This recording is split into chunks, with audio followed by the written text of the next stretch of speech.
اس نماز کے متعلق آتا ہے کہ حدیث میں جس کا مفہوم ہے،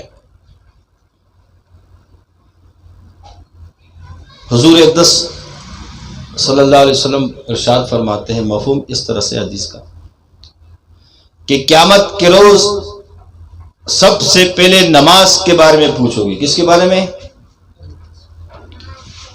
نہ ذکر کے بارے میں پوچھو گی، نہ پڑوس کے بارے میں پوچھو گی، نہ ماں باپ کے بارے میں پوچھو گی، نہ اولاد کے بارے میں پوچھا جائے گا، نہ دیگر کسی شریعت کے حکم کے بارے میں پوچھا جائے گا۔ سب سے پہلے کس چیز کا پوچھا جائے گا؟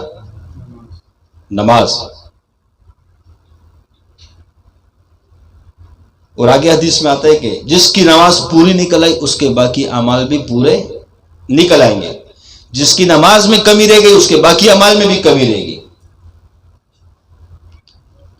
نماز فرض عین ہے، کسی صورت معاف نہیں ہے۔ کیا ہے؟ معاف نہیں ہے۔ ذکر کوئی نہ کرے، اللہ پوچھے گا نہیں کہ آپ نے ذکر کیوں نہیں کیا۔ کوئی گناہ کا مرتکب نہیں ہوگا، مراقبہ کوئی نہ کرے، گناہ کا مرتکب نہیں ہوگا، لیکن نماز نہ پڑھنے پر کیا ہوگا؟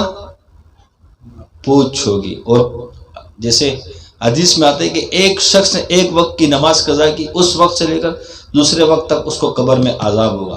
ایک سانپ اس پر مسلط کر دیا جائے گا جو اتنا لمبا ہوگا کہ پورا مہینہ چل کر اس کی مسافت کو ختم کیا جائے تو وہ ختم نہیں ہو سکتا۔ اور جب ایک ڈنگ مارے گا زمین، انسان 7 ہاتھ نیچے دس جائے گا، پھر اس کو نکالا جائے گا۔ اس کی آنکھوں میں آگ، سانپ کی، لوہے کی طرح اس کے ناخن ہوں گے۔ تو یہ کس کی وجہ سے؟ نماز نہ پڑھنے کی وجہ سے۔ اب یہ تو نہیں کہا کہ جس نے سبحان اللہ 100 مرتبہ نہیں پڑھا تو اس کو یہ عذاب ملے گا، ایسا کسی نے؟